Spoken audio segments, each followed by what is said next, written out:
Welcome back to The Explainer. Today, we're picking up where we left off and diving right into a really critical issue for the tiny house industry. We're talking about a high-stakes conflict between a major standards organization and federal law.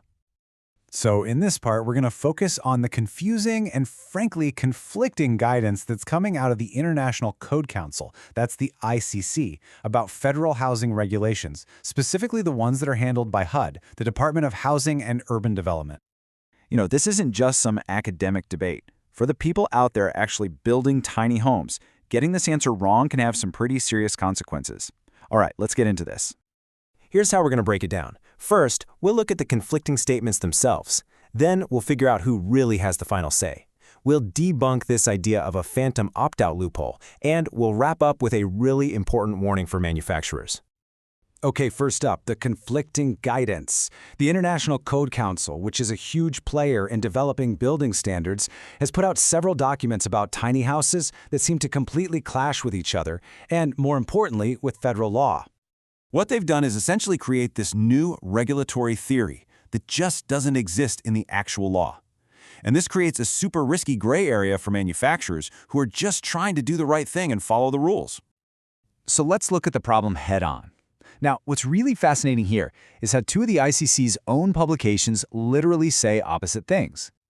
On one hand, you've got their tiny house model legislation. It uses mandatory language. These homes are subject to HUD standards. Simple enough.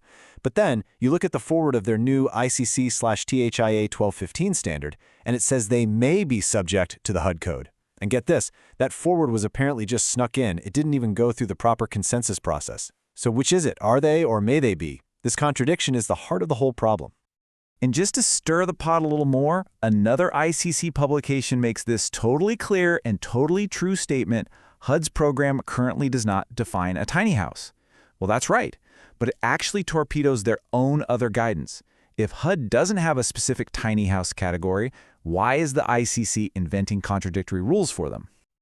So, to cut through all of this noise, we have to ask the big question.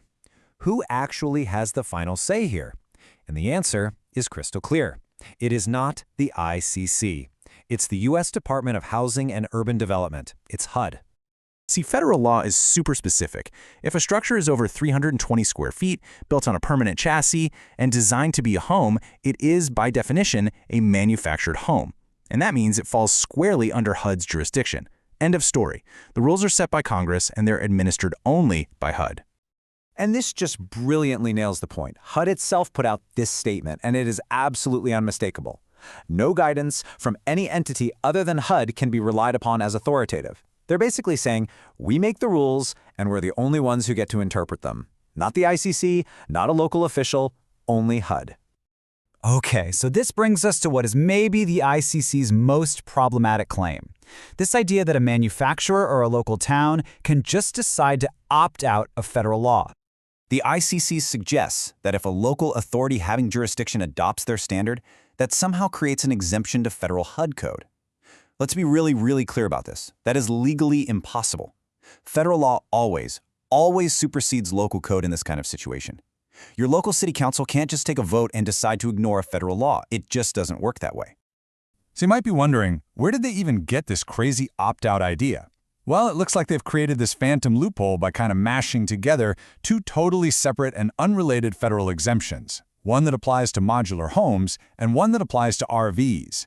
They've just blended them together to invent this new opt-out that has absolutely no basis in reality or in law.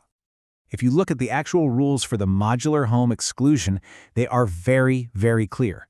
The home has to be designed for a permanent foundation, it's not supposed to be moved once it's installed, and it uses removable running gear, not a permanent chassis. It's obvious this does not apply to a tiny house on wheels built for mobility. It's a completely different animal.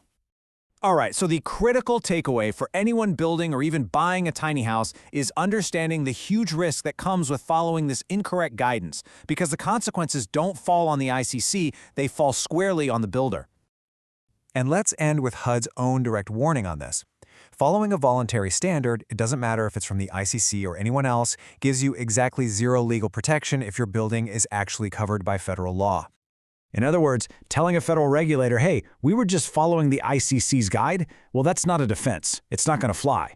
The responsibility to comply with federal law is 100% on the manufacturer. And that really brings us to our final thought here. The ICC's conflicting and legally shaky guidance creates a ton of real-world risk. But the risk isn't for them. It's for the small businesses and innovators in the tiny house industry. It's the manufacturers, and at the end of the day, the consumers, who are left exposed when a standards organization steps way out of its lane.